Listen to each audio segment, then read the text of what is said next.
días, bienvenidos a el Ateneo del mes de abril.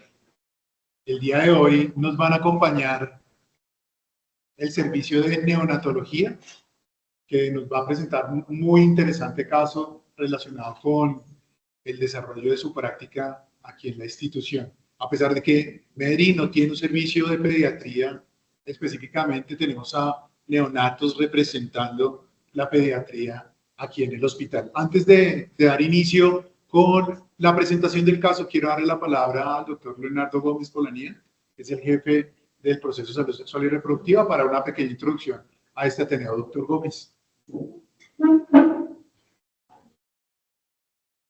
Bueno, muy buenos días. Para mí es un gusto presentar este Ateneo. Les cuento un poquito. Si bien no tenemos pediatría, dentro del Instituto Medellín de la Mujer, una parte fundamental y un eje temático muy importante hace parte a la medicina materno-fetal y la medicina perinatal y neonatología, por supuesto. Hoy tengo el gusto de presentar al doctor Juan Pablo Londoño. Él es infectólogo pediatra y esto ha hecho uno de los cambios importantes en la unidad de cuidados intensivos neonatales. Se han presentado casos muy interesantes como el que vamos a tener el día de hoy, y gracias al doctor Londoño, dentro de la unidad hemos podido impactar de manera significativa tanto en las infecciones que hemos tenido aquí como en el uso de antibióticos también que vamos a ver. Entonces nos van a acompañar hoy el doctor Londoño y la doctora Mónica Pérez, que es neonatóloga de la unidad. Entonces yo sé que es un caso que es muy interesante y va a ser de mucho provecho. Muchas gracias. Gracias, doctor Gómez. Antes de iniciar y darle la palabra al doctor Londoño, quisiera por favor pedirles a todos quienes están presentes que escaneen el código QR para registrar su asistencia. Es muy importante para nosotros tener la información. Doctor Londoño. Muchas gracias, doctor. Este va a ser un caso que lo vamos a hacer a dos voces. Entonces, como bien decía el doctor Gómez, la doctora Mónica Pérez, que es neonatóloga de la unidad, va a empezar con la presentación. Vamos a tener unas preguntas orientadoras en las que les pido mucha participación y van a ser interactivas con su celular, pero no sirve el programa. Así que levantando la manito cuando salgan las preguntas. Y al final una revisión muy rápida sobre el tema del caso. Arranquemos. Bueno, buenos días para todos. Entonces, les vamos a presentar el caso de la unidad de recién nacidos. Entonces, se trata de una paciente de sexo femenino que nace el 26 de septiembre del año 2023 a la 1:27 de la mañana. Es una paciente que nace en parto por cesárea, una presentación cefálica, un VALAR para 27 semanas, pesó 720 gramos, un peso extremadamente bajo al nacer, pero fue adecuado para la edad gestacional con un percentil 18. La adaptación fue espontánea, se le asignó un Apgar de 788 y una escala de Silverman, una escala de dificultad respiratoria cuando la paciente nace, de 6 puntos. De los datos de los padres, es hija de una mamá de 32 años, la mamá es contadora, el padre de 38 años, abogado, son procedentes de Puerto Inírida, de Guainía, y es una paciente que es primigestante. Dentro de los antecedentes de la mamá no te presentamos ningún tipo de antecedente patológico, no presentamos ningún tipo de antecedente obstétrico de importancia, y lo que sí presenta la paciente es que empieza con una ruptura prematura de membranas que posteriormente pues, se clasifica como una ruptura prolongada de membranas en total de 56 horas. Debido a esto recibe un esquema de maduración fetal el 3 y el 4 de septiembre, recordemos que la paciente nace el 6 de septiembre, lo que lo configura como una maduración fetal completa. Y durante este tiempo de la ruptura de membranas, al ser una ruptura prematura y prolongada de membranas, se le da tratamiento antibiótico a la gestante con ampicilina. Dentro de las ecografías prenatales, la madre trae 3, dentro de las cuales pues, no se encuentra ningún tipo de alteración.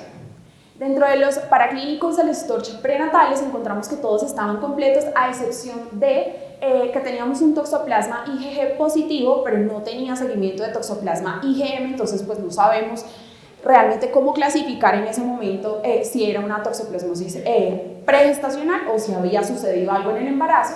Y dentro de lo que sí nos sale positivo es un cultivo vaginal con abundante crecimiento de Candida albicans. Recordemos que hablamos de septiembre, este cultivo era de junio.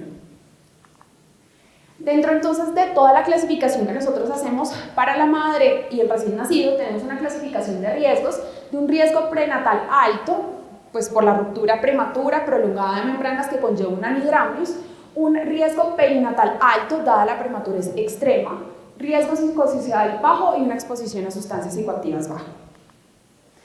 El día del nacimiento de la paciente nace entonces el 6 de septiembre, una adaptación espontánea, unos gases que se toman de cordón que no se puede clasificar, después se toman unos gases a la primera hora que son negativos para asfixia, presenta un síndrome de dificultad respiratoria, un día de ventilación mecánica invasiva, requiere una dosis de surfactante, posteriormente permite la extubación temprana al siguiente día, en total está bajo ventilación mecánica no invasiva durante 4 días aproximadamente y posteriormente permite el paso a cánula nasal convencional, recordemos el peso, 720 gramos, es decir, durante estos primeros 5 o 6 días de vida, la evolución de la paciente es una evolución adecuada.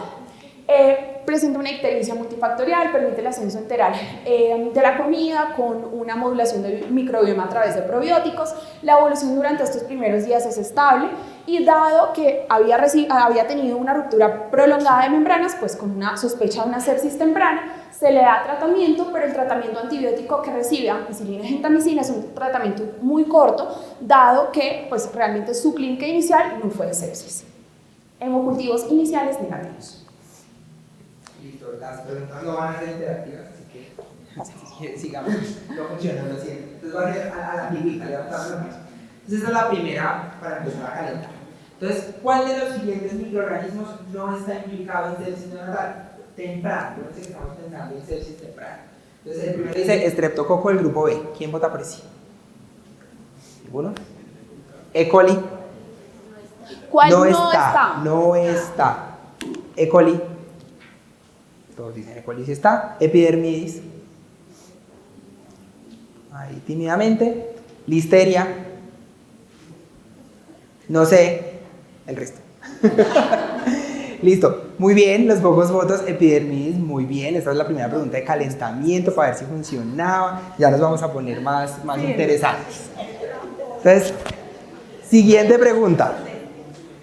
¿Cuál de los siguientes no es una indicación de inicio de antibióticos en sepsis neonatal temprana? O sea, ¿a quién no le iniciarían antibióticos? Primero, una ruptura prolongada de membranas más una colonización positiva rectovaginal al momento durante el embarazo.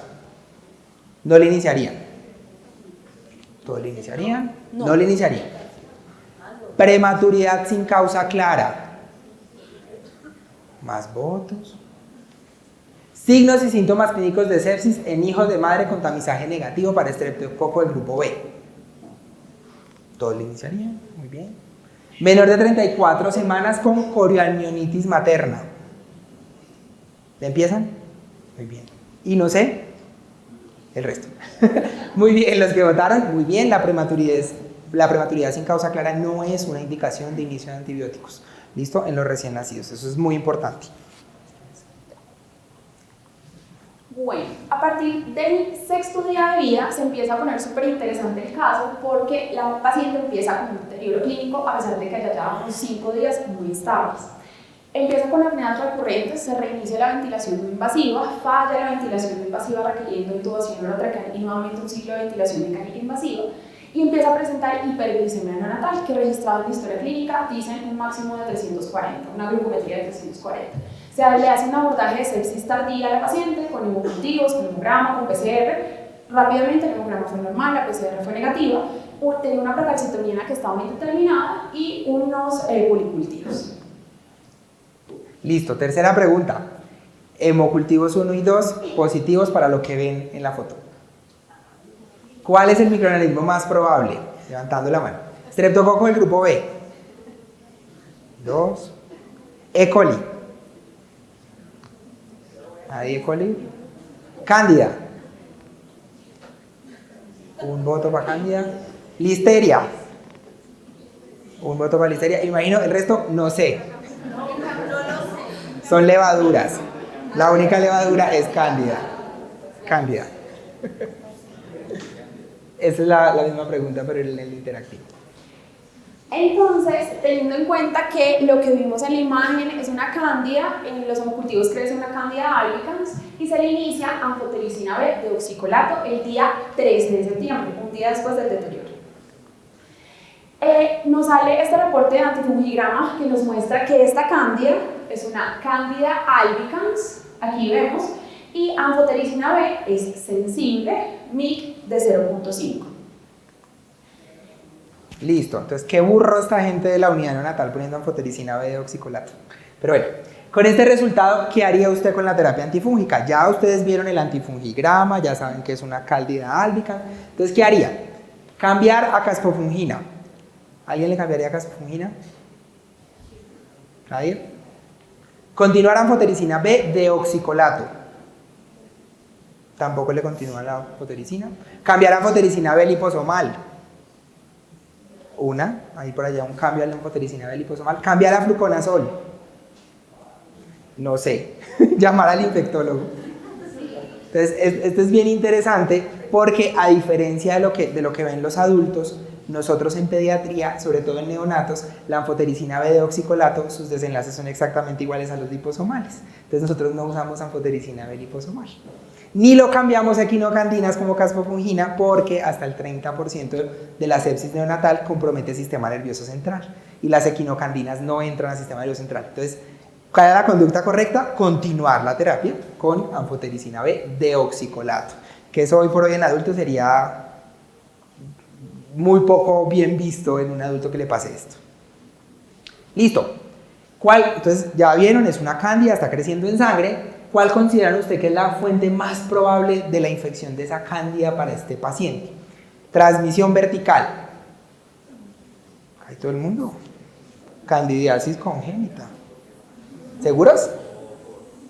¿La cándida se puede transmitir congénita? Veremos. Traslocación de las mucosas. Otro. Uso de dispositivos invasivos. Por allá.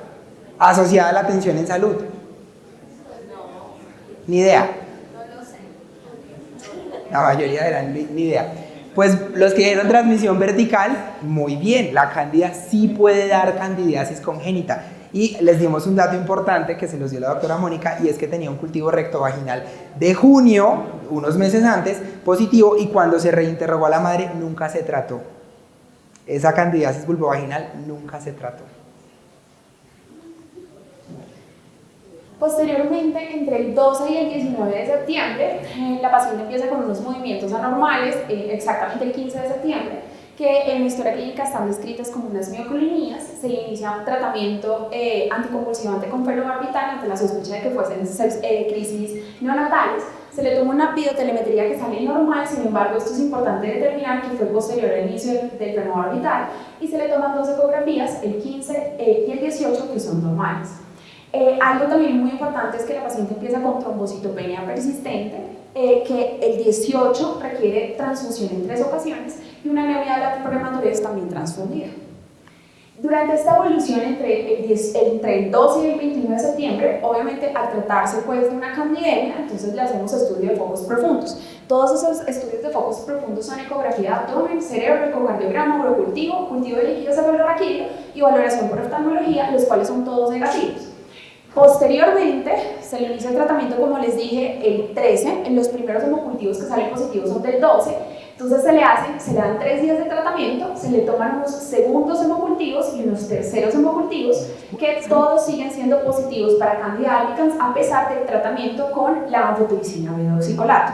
Teniendo en cuenta que tenemos todos estos 3 primeros hemocultivos positivos, configuramos un cuadro de candidemia persistente, no responde al tratamiento con anfotericina B a pesar de que ya habíamos dicho que era sensible, y se le cambia el tratamiento a caspofungina. Tengamos en cuenta que acá ya se le ha hecho cultivo de líquido cefalorraquídeo donde sale negativo, entonces ya podemos cambiarlo. Y unos cuartos hemocultivos, el 21, que persisten siendo positivos para Candida. Aquí no salió la pregunta, pero ahora sí se empieza a poner interesante el caso. Ya llevamos 4 sets de hemocultivos que siguen siendo positivos para Candida. La pregunta ahí era abierta, era ¿qué harían ustedes? Alguien que se anime a decir yo participo, ¿yo qué haría?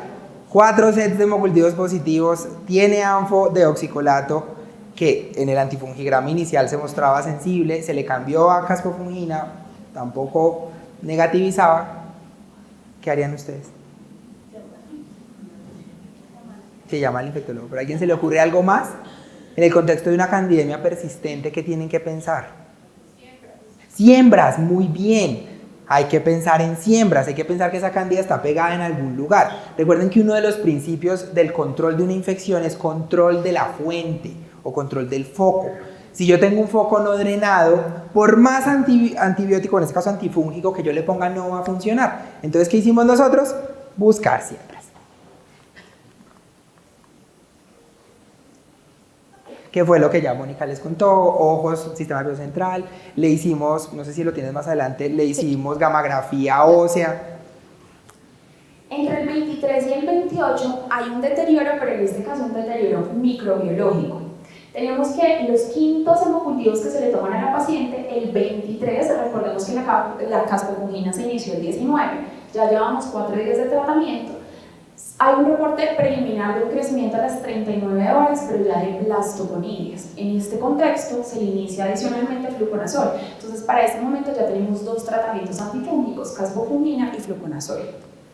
Entonces, el antifungigrama nuevo de esos hemocultivos nos reporta lo mismo, una Candida albicans, pero miremos aquí algo, es una anfotericina B y ya pasa a ser resistente a anfotericina, lo cual es muy raro, es muy inusual que esto pase en recién nacidos, pero igualmente para este momento pues ya tenemos el tratamiento con equinocandinas y tenemos el tratamiento con azoles. ¿Qué creen que pasó? ¿Por qué? Porque los primeros hemocultivos anfo sensible y estos resistente. ¿Alguna hipótesis? Porque así no funcionan los microorganismos. Si yo lo tengo sensible, usualmente responde. ¿Qué creen que pasó? No estaba buena dosis la de oxicolato, nunca hubo dosis subterapéutica. Ahí ya estábamos desesperados. Eso de utilizar biterapia para infección fúngica es bien desesperado. No lo hagan en casa, por favor. Llevamos 5 sets de hemocultivos positivos para la misma cándida. Y hasta esta fue que nos dice resistente. ¿Qué creen que pasó? Los hongos tienen una cosa que se llama resistencia críptica. Muy interesante. En el primer set no se vio. Le puse el antifúngico, reprimí el gen y empecé a producirlo. Y en estos ya sí se ve. Pero estamos con la equinocandina y el fluconazol. En teoría debería estar funcionando. Entonces, se le hace un sexto set de hemocultivos en los cuales nos sigue reportando una Candida albicans. Sin embargo, en ese momento ya se empieza a pensar, ¿será que son otros tipos de hongos o de cándidas que de pronto se están confundiendo con la Candida albicans? Entonces se dejó planteado que la siguiente vez que salieron los hemocultivos positivos se iba a procesar un film array de sepsis. Entonces ese film array de sepsis se procesa en esos hemocultivos del 28 que siguen siendo positivos pero para cándida. Entonces, siguiente film array. Antes de que sigas, ¿por qué queremos hacer una prueba molecular si ya tenemos un montón de sets de hemocultivos que dicen que es Candida albicans? Dame un poquito más, clasificarla como... podría ser un tipo especial. No, porque mira que el film solamente detecta especie. Y en hongos no tiene genes de resistencia, entonces no tenemos como decir nada de genes de resistencia. ¿A alguien se le ocurre algo más? ¿O fue que yo pues quería gastarme la plática haciendo film array al sexto hemocultivo? ¿Hay alguna especie de cándida que se pueda confundir con las otras cándidas? Que le suene por allá, que da brotes hospitalarios, muy difícil de tratar. Candida auris. Candida auris en los métodos tradicionales se confunde con otras cándidas.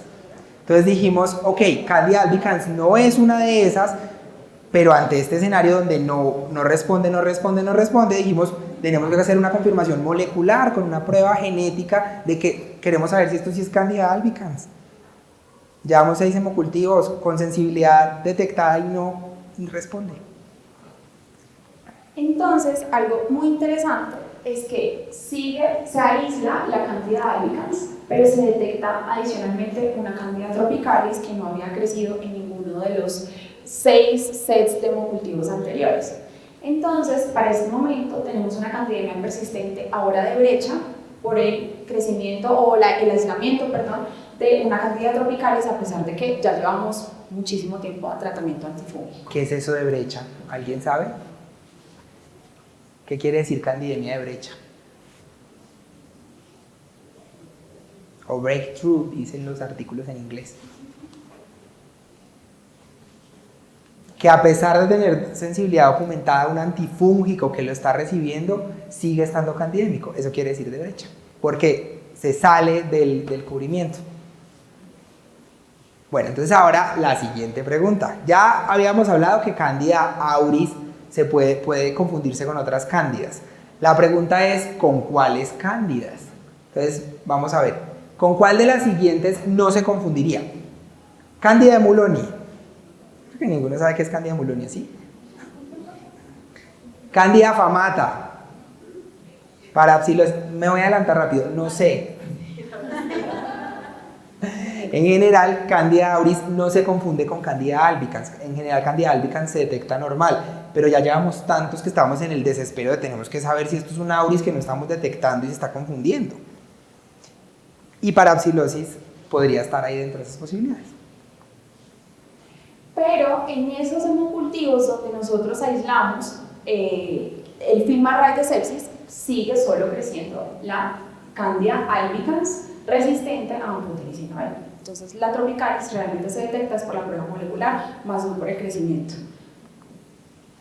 Nuevamente, el paciente en este deterioro microbiológico, lo que les decía el doctor Juan Pablo, nuevamente se hacen estudios de focos profundos. Entonces, pues digamos que tenemos como ciertos niveles, ¿no? Empezamos con las ecografías que ya dijimos, con función lumbar, con urocultivo, pero ya cuando tenemos 6 sets de hemocultivos que están positivos, pues necesitamos hacer una ampliación de esos estudios de focos profundos. Nuevamente se hace una ecografía de abdomen, una ecografía de cerebro, ecocardiograma, oftalmología, y aquí ya empezamos a sumarle un Doppler veno arterial de miembros superiores e inferiores y una gammagrafía ósea. Hay algo muy importante para pues, describir en este caso, y es que una de las principales lugares donde se van a sembrar la cándida va a ser el catéter epicutáneo. Tienen que entender que esto fue cambio epicutáneo en un paciente que pesaba para ese momento 1000 gramos. Entonces, pues digamos que ya por ese lado se estaba intentando controlar pues también el foco. Entonces, en este punto vemos que sigue siendo sensible al tratamiento que se le está dando. Les recuerdo, era una cascofungina y fluconazol, pero para este momento ya pasamos a hacer dosis máxima. Dosis máxima de cascofungina, que es muy raro, es sensible, pero igualmente pues lo estamos tratando ya con dosis máxima, a pesar pues de todos los hemocultivos que están saliendo positivos. Para los séptimos y octavos hemocultivos persiste positivo para Candida albicans. Entonces, en ese contexto ya se habla de lo que hablábamos con el doctor previamente, una fungemia de brecha críptica. Es muy raro que no haya respondido al tratamiento si es sensible. Ya llevábamos para ese momento fluconazol 10 días, cascofungina a dosis máxima 17 días. Persisten 8 hemocultivos positivos para el mismo hongo. Entonces, en ese momento se determina el cambio a anidolafungina el 6 de octubre, pensando que pues, se trate de pronto de una Candida auris que no se haya podido identificar por medio de todo lo que se estaba tratando y de todos los tipos de aislamientos que se habían intentado hacer. Nuevamente, en todo este tiempo, la paciente clínicamente está estacionaria. La paciente no se logra extubar, cada vez que se intenta extubar, nuevamente presenta falla en la extubación y su evolución es estacionaria en todo el tiempo. Nutrición parenteral prolongada, no tolerancia adecuada al aporte enteral. Entonces, para este momento, nuevamente falla la extubación el 9 de octubre y algo muy importante que empieza a pasar en este momento es una trombocitopenia severa transfundida. Se hace el 9º set de hemocultivos positivos, pero en este punto ya no nos crece una cándida, nos crece una Klebsiella pneumoniae de fenotipo natural. Para ese momento entonces se inicia el tratamiento con cefepime, cefotaxime, pero posteriormente se da un tratamiento antibiótico dirigido por medio de cefazolina a tratarse pues de un fenotipo natural. En total fueron 11 días de tratamiento antibiótico. En este momento la paciente sigue con la anidolafungina, entonces en ese momento tenemos 2 antimicrobianos. Posteriores hemocultivos seriados, el 10º, el 11 y el 12, todos son ya negativos, es decir, no respondió a la anidolafungina. Pero nuevamente, el 24 de octubre, la paciente presenta un nuevo deterioro clínico. Nuevamente, la misma clínica que ha presentado desde que nació, apneas que no responden a la ventilación no invasiva, requiriendo un nuevo ciclo ventilatorio invasivo. Pero para este punto, la paciente empieza con una trombocitopenia ya muy severa que requiere nuevamente de transfusiones y es una trombocitopenia que es persistente. Pero si yo ya tengo mi hongo controlado, ¿qué pasó?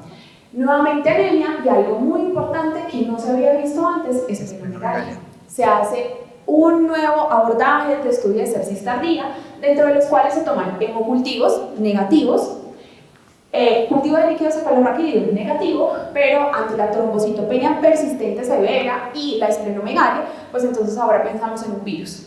Se le toma una PCR en orina de citomegalovirus, la cual es positiva, y se le toma una carga viral de citomegalovirus que es positiva, para 30.468 copias. Ya no solamente tenemos infección bacteriana, infección fúngica, sino que ahora ya también tenemos una infección viral. Se le inicia tratamiento con anciclovir el 26, teniendo en cuenta que se había aislado y que la paciente persistía siendo sintomática para ese citomegalovirus. En ese momento yo dije, gracias al cielo, no es la cándida, que ya no se me ocurría qué más hacer. Bueno, con respecto al citomegalovirus, ¿cuál creen que es la fuente más probable de infección para este paciente? ¿Un cito congénito, un cito adquirido o ni idea? Congénito. ¿Quién vota por congénito? 1, 2, 3, 4, 5, 6, 7, 8, 9. Adquirido. La mayoría. Es importante. Hasta los 21 días de vida puede ser congénito. Este niño ya llevaba casi 2 meses. Y había recibido múltiples transfusiones. Y adivinen quién está en las transfusiones. El citomegalovirus. Entonces, ese citomegalovirus es un cito adquirido. Y por eso ustedes vieron que la terapia fue de 14 días y no de 6 meses, que es la terapia para el cito congénito. Claramente, después de haber tenido una infección por cándida persistente, múltiples tratamientos antifúngicos, una Klebsiella pneumoniae, un citomegalovirus congénito y hay otro que no les puse, una traqueitis también por Klebsiella. Es decir, tenemos 4 infecciones, pues esto tiene que ser una inmunodeficiencia combinada severa. Entonces se le hacen citometría de linfocitos, todos son normales, y unas inmunoglobulinas, las cuales también son normales. Entonces, no tenemos inmunodeficiencia combinada severa, que es lo que podemos diagnosticar en este punto.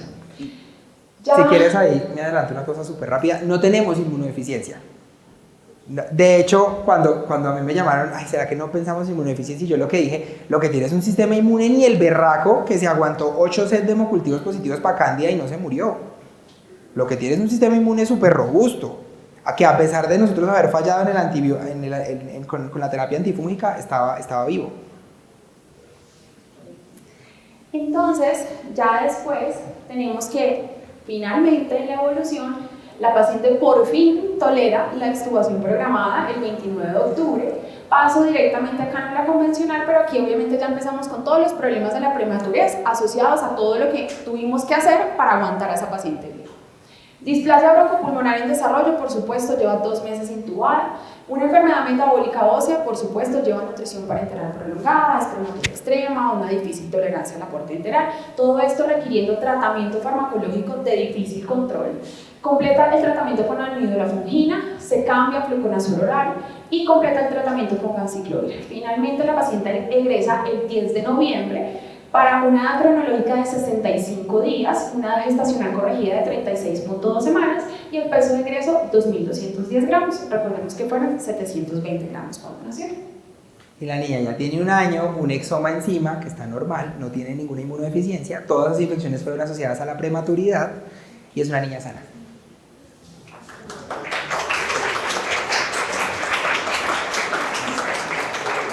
Entonces, en estos minuticos que nos quedan, la idea es que revisemos un poquito de infección fúngica neonatal. ¿Qué hay de infección fúngica neonatal? ¿Qué hay de nuevo? ¿Qué sabemos? No sé si tengan alguna duda sobre el caso y todo lo que le pasó a esta pobre chiquitina. ¿Ah? Entonces, dale, una.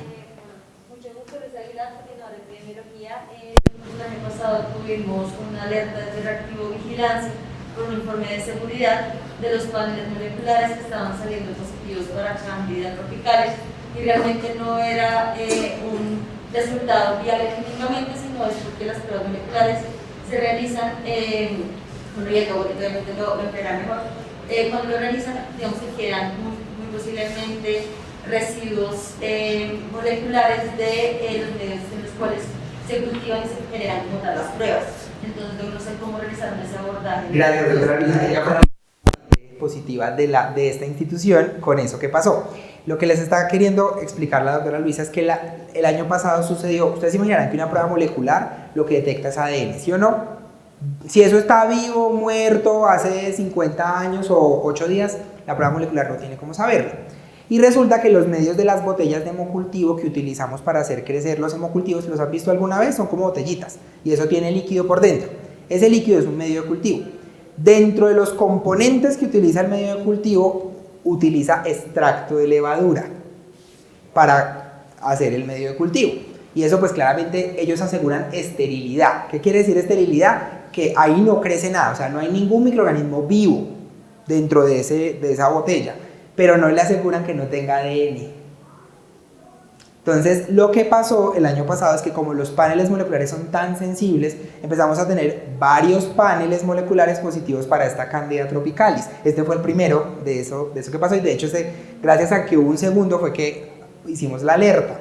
Y es que, a pesar de que aquí daba la casualidad que había un hongo creciendo, entonces al principio lo que decíamos era a lo mejor hay una mezcla de los dos hongos, solo se está identificando por el método tradicional la Candida albicans, pero la tropicalis debe estar ahí. Lo que pasaba acá era que ese ADN volando del medio de cultivo lo estaba detectando. Y eso nos empezó a pasar después muchas veces con pacientes que no tenían hongos. Entonces ahí ya la cosa era como, esto está como muy raro, porque un paciente que lo que le crece es un gram negativo, el FilmArray me detecta una cándida. Y ahí fue que hicimos ese reporte de reactivo vigilancia. Bueno, gracias doctora Luisa por recordarnos el año pasado. Entonces, varias cosas de la infección fúngica invasora en los neonatos. Lo primero es que es una causa muy importante de morbilidad y mortalidad en recién nacidos que están en las unidades, sobre todo en aquellos que son pretérminos y de muy bajo peso, como el caso que les acabamos de mostrar, y tiene que ver con que estos pacientes son de forma natural inmunocomprometidos. Los prematuros, a pesar de que no tienen una inmunodeficiencia primaria en el sentido estricto de la palabra, de buscar una entidad clínica que sea la responsable de esto, sí son inmunosuprimidos porque su sistema inmune es inmaduro, muy inmaduro. Entonces, además están especialmente sujetos a un montón de procedimientos. Los prematuros extremos requieren invasiones de todo tipo, catéter central, intubación, sonda urinaria, todos los que ustedes quieran.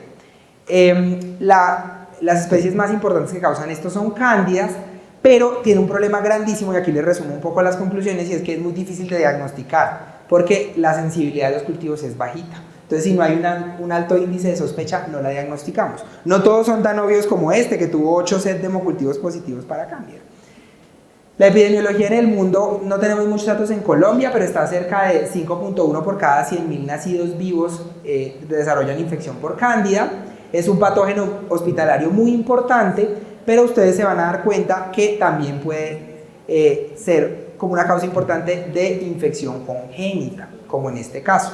Sobre todo en aquellos de peso extremadamente bajo al nacer, en los que aumenta hasta el 5 al 15% de ellos con infección fúngica invasora.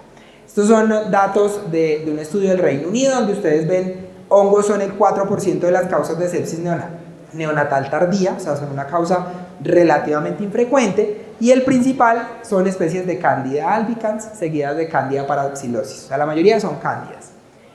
Puede haber otras especies de otros hongos como aspergilosis, zigomicosis y malacesia, que son mucho menos frecuentes en los recién nacidos, tienen algunos factores de riesgo particulares, por ejemplo malacesia, que si ustedes se acuerdan en adultos lo que causa es dermatitis seborreica.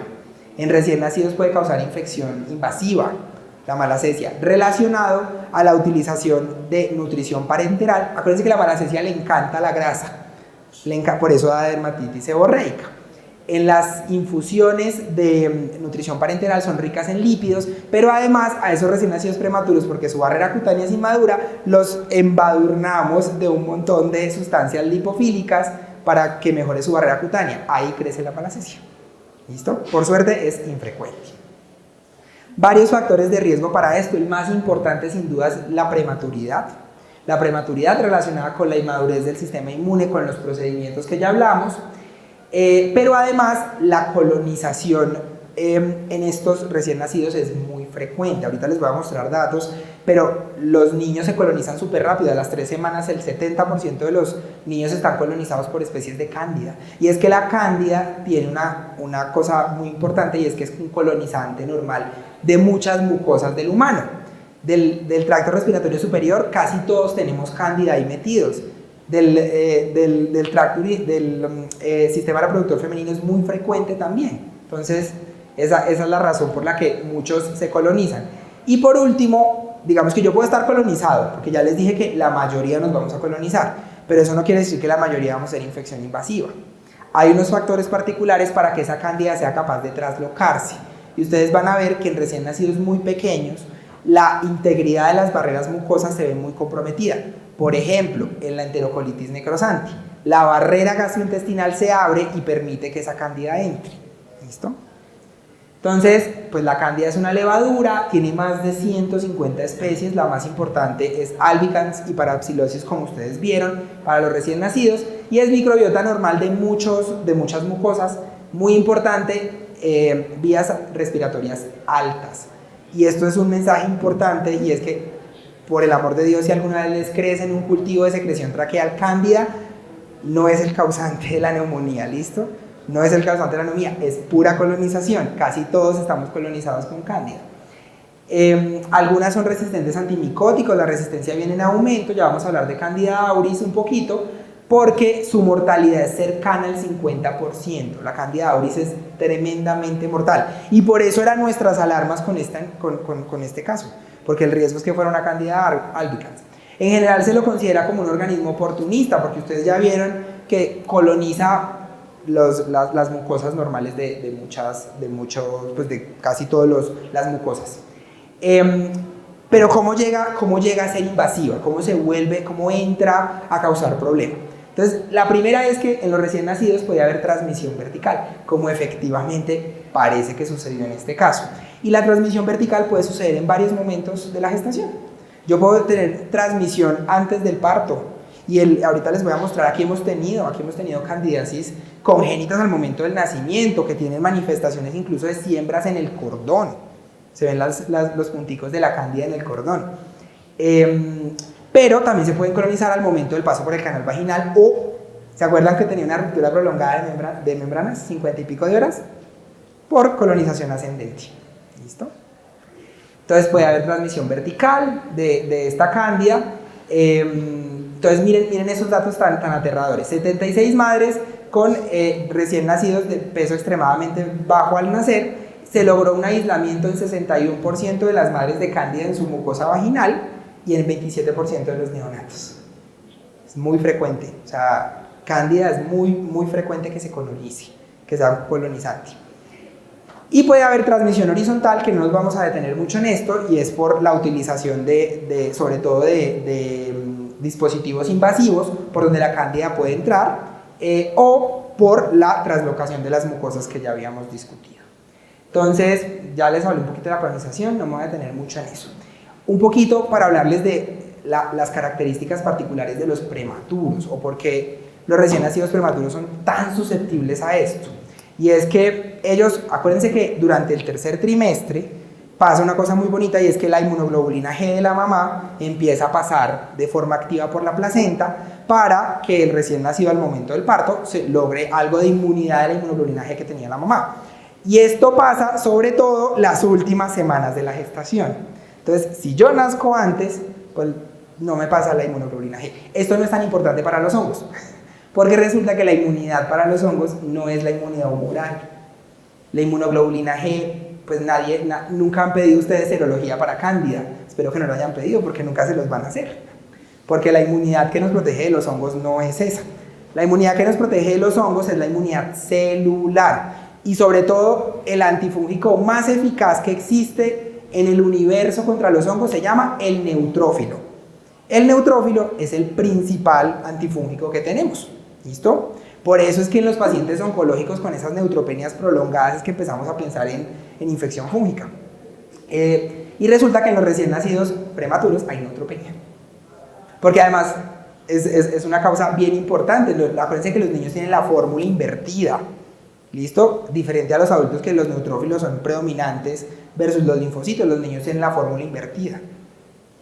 Tienen más linfocitos que neutrófilos. Pero además tienen compromiso de las barreras epiteliales, son inmaduras, ¿listo? Son muy frágiles, muy frágiles. Por eso también hacen enterocolitis necrosante los prematuros. Y además ya vieron lo que les dije de los datos de colonización de la cándida. Uy, esto no se ve nada, pero estos son los factores de riesgo reportados en la literatura. Intubación orotraqueal, check, todas y todos lo tienen.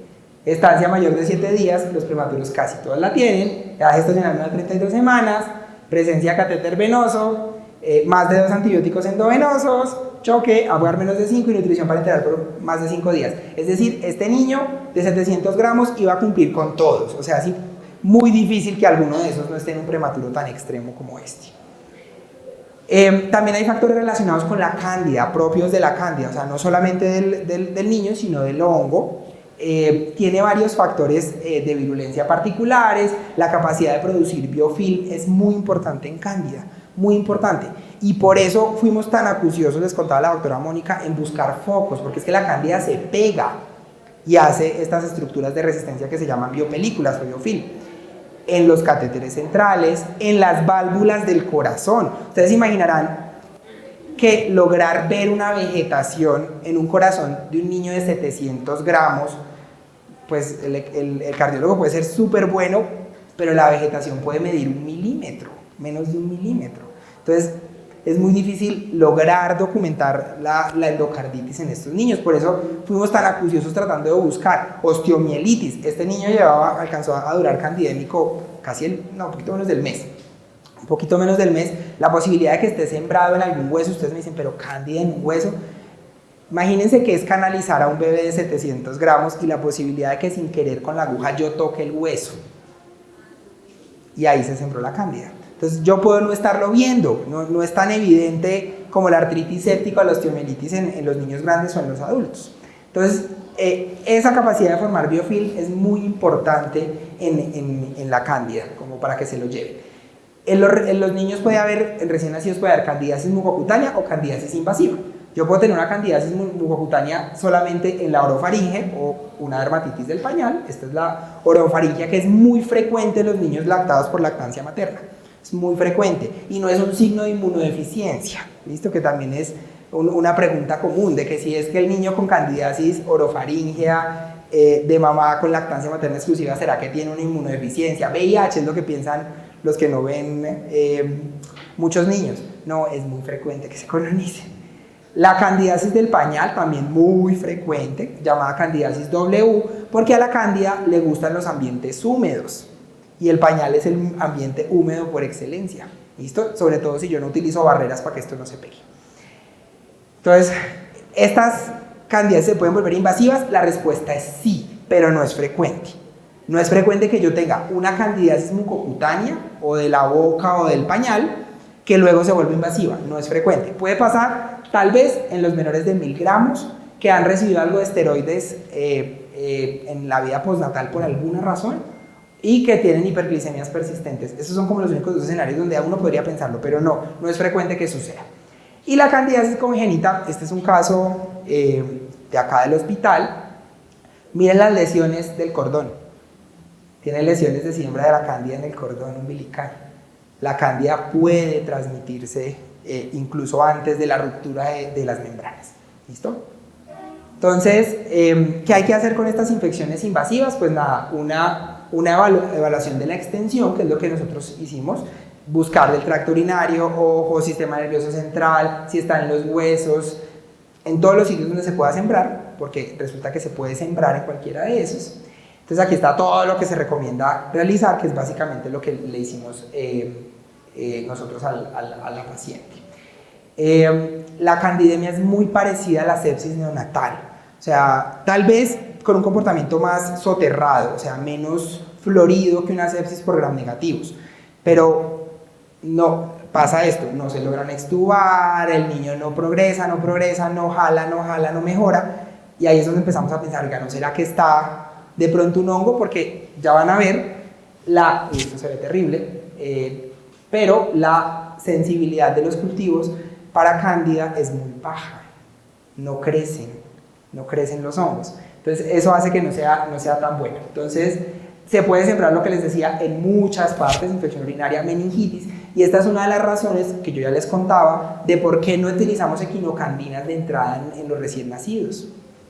Porque las equinocandinas no penetran sistema nervioso central. Entonces, si yo le pongo, como lo que sucede en la mayoría de las infecciones fúngicas en los adultos, ellos les crece cándida y de una están con caspofungina, de una. ¿Por qué? Pues porque claramente una meningitis candidiásica en un adulto muestra síntomas, en un recién nacido no. Y ni que hablar del compromiso renal, donde tampoco sirven las equinocandinas, porque las equinocandinas no se excretan por el riñón. Entonces, eso hace que para nosotros usar equinocandinas en infección fúngica sea la excepción y no la norma. Entonces, bueno, aquí están los diagnósticos. Aquí les contaba, miren, solamente es positivo el hemocultivo entre el 28 y el 30% de los casos de infección fúngica invasiva. Y eso hace que sea un reto bien grande lograr diagnosticarlo. Hoy tenemos algunos otros biomarcadores, beta de glucano, muy mencionado sobre todo en niños más grandes o en pacientes adultos oncológicos. El beta de glucano tiene un problema muy importante y es que es extremadamente sensible. O sea, es panfúngico, él detecta casi que la pared de cualquier hongo. Entonces, por eso hablar solo de cándida con beta de glucano es difícil y tener el biomarcador no es sencillo. Y los métodos moleculares en esta particular no han demostrado ser superiores al cultivo. Entonces, no tenemos mucho más allá de la sospecha clínica de esto. Tenemos un consenso colombiano de cándida, los invito a que se lo lean, un esfuerzo de la Asociación Colombiana de Infectología de hace como unos 5 años, 5 o 6 años más o menos, donde el cultivo sigue siendo el pilar del diagnóstico y el problema con los hongos es que no es el hemocultivo en un solo momento del tiempo, son varios hemocultivos para mejorar un poquito el rendimiento. Sin duda hay que hacer varios estudios complementarios que no me voy a detener en ellos porque ya se los hemos mencionado a lo largo de la presentación. Y solo para mencionarles un poco el tratamiento en estos últimos minutos que nos quedan, la candidiasis mucocutánea la mayoría de veces se resuelve sola, la mayoría de veces. Y cuando hay que iniciar algo, una posibilidad es o fluconazol a dosis bajas o en la candidiasis oral particularmente nistatina. Y en la congénita o en la invasiva, el tratamiento sigue siendo la anfotericina B deoxicolato, porque además los recién nacidos tienen una particularidad que yo no les he mencionado. Y es que se los voy a mencionar acá más adelante, acá, las presentaciones lipídicas de anfotericina B, que tenemos 4 en el mercado, la liposomal, la de complejo lipídico, bueno, tenemos varias, no ha demostrado ser superior y en efectos secundarios, que es la razón por la que la ponemos en adultos y en niños grandes, resulta que los recién nacidos son hiperfiltrantes, su riñón filtra muchísimo y hace que los efectos adversos de la anfotericina B de oxicolato sean menores que en los adultos. Entonces, por eso podemos seguir utilizando esta presentación de forma segura. ¿Listo? El fluconazol sigue siendo una alternativa, sobre todo, el problema grande que tiene el fluconazol es que es fungistático, es decir, él solo detiene el crecimiento del hongo, no lo ataca directamente para disminuir las concentraciones de él en sangre, entonces lo utilizamos como lo que llamamos terapia step down, o sea, después de que controlamos la bacteremia, para completar la terapia. Cuento con esta niña, le dimos 6 meses de fluconazol, que es la recomendación actual de lo que se debe dar en una endocarditis fúngica. En ella nunca documentamos la endocarditis, pero yo ya les conté que es imposible ver un foco endocárdico en ese tamaño. Entonces, la posibilidad de siembra después de 9 hemocultivos positivos, le dimos 6 meses de fluconazol como terapia de step down, como profilaxis secundaria, y se lo soltamos a los 6 meses y nunca volvió la candida. Estos son, solo para mencionarles, anidalofungina en neonatos, muy poca información, muy poca. Este caso, les contaba, ya está aceptado para publicación porque no hay muchos datos de su utilización en neonatos, hay algo de modelos farmacocinéticos, algo de aproximaciones a su uso, pero muy poca información. Y por último, para hablar de la prevención, para no quedarnos solamente en el tratamiento, nunca sobra mencionar el lavado de manos. El lavado de manos es muy importante para evitar la transmisión de esto. el aislamiento de los pacientes, los adecuados aislamientos, reducir el uso de medicamentos relacionados con esto, sobre todo antibióticos, y ahí le hago cuña al PROA, muy importante la utilización de esquemas cortos de antibióticos y de antibióticos que no se metan mucho con la microbiota, como los carbapenémicos que se meten mucho. Y por último, la utilización de probióticos también tiene algo de evidencia. La utilización de fluconazol profiláctico en recién nacidos muy prematuros como este se ha planteado en la literatura solamente en unidades donde la carga de la enfermedad de la candidiasis se da por encima del 10%, que no es el caso de nuestra unidad. ¿Listo? Por eso nosotros rutinariamente no ponemos profilaxis antifúngica en recién nacidos. Y eso es lo que les queríamos contar hoy. Muchísimas gracias.